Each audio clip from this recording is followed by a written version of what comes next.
very good afternoon to you, and this is Lunchtime News on MTV Sports. I'm Shahin Jurangpati. Let's start off with a look at the headlines. 5,000 people in 13 districts affected by the inclement weather.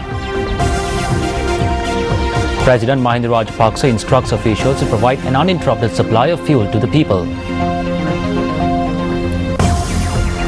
Hurricane Sandy continues to batter the US.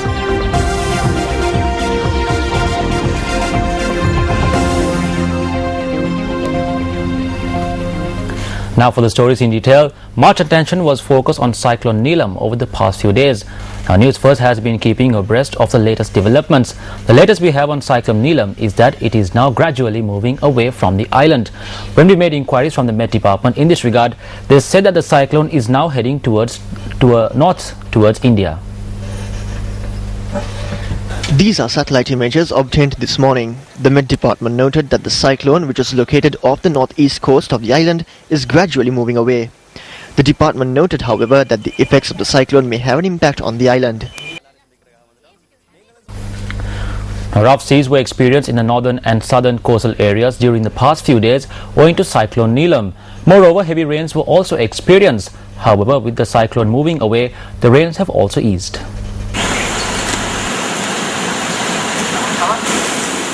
Torrential rains were experienced during the last few days in the northern, eastern and north-central provinces.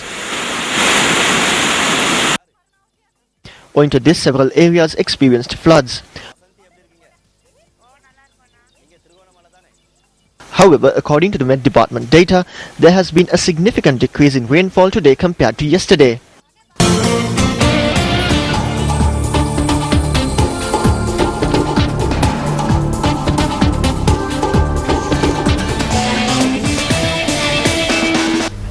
Several incidents were reported from the areas that were affected.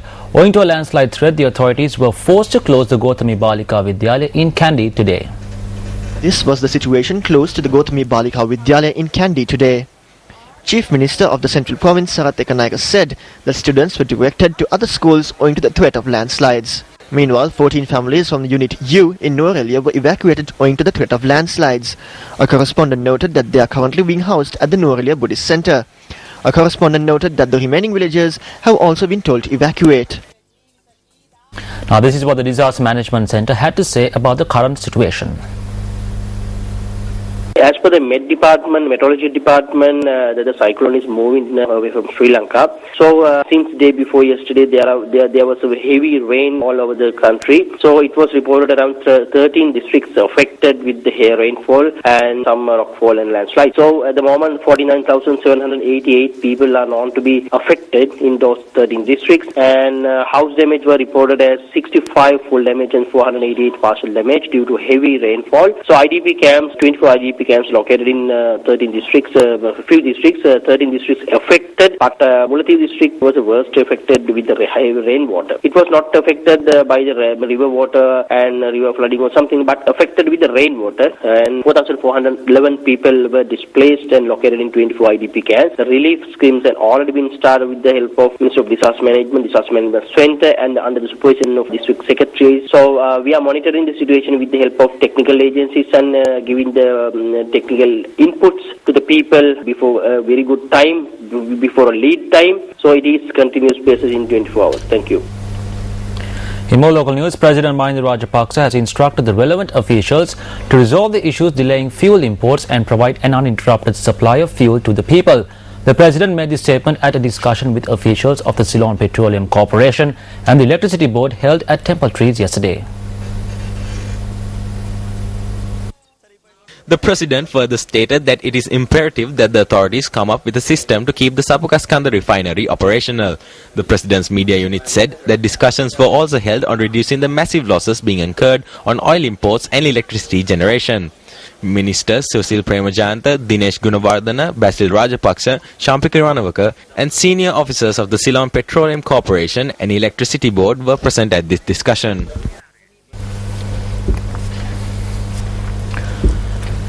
The Inland Revenue Department has commenced an internal investigation into the tampering of VAT data on its computer system. Commissioner General of the Department of Inland Revenue, Mallika Samarasekara, noted that a senior official of the department will conduct the investigation.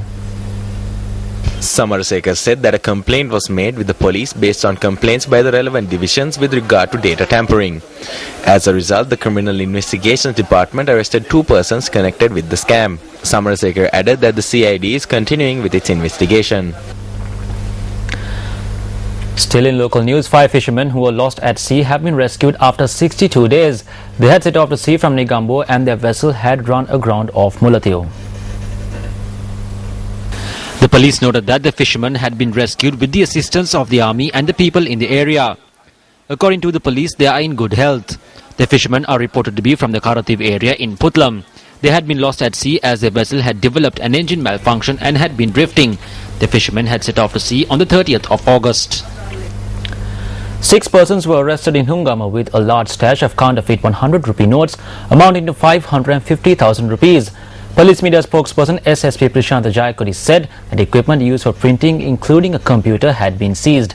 Now, SSP Jayakodi added that the suspects had printed the counterfeit notes in Horana and had travelled to Rana to use the notes. A woman was among the arrested persons. The police request the public to be vigilant of counterfeit notes.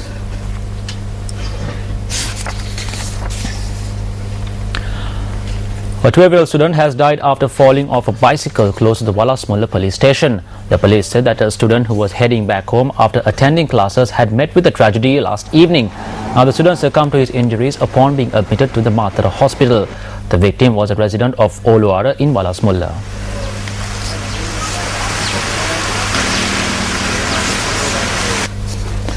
4 persons were arrested in Kandy while on their way to sell 2 valuable stones. Police media spokesperson SSP Prashant Jayakodi said that the arrests were made while the suspects were travelling in a van. The police said that a constable attached to the Peradeniya police station was among those arrested. Police noted that tests will be conducted to determine if the stones are of archaeological value. Well, that ends lunchtime news. I'm Shan Jarangpati. Take care.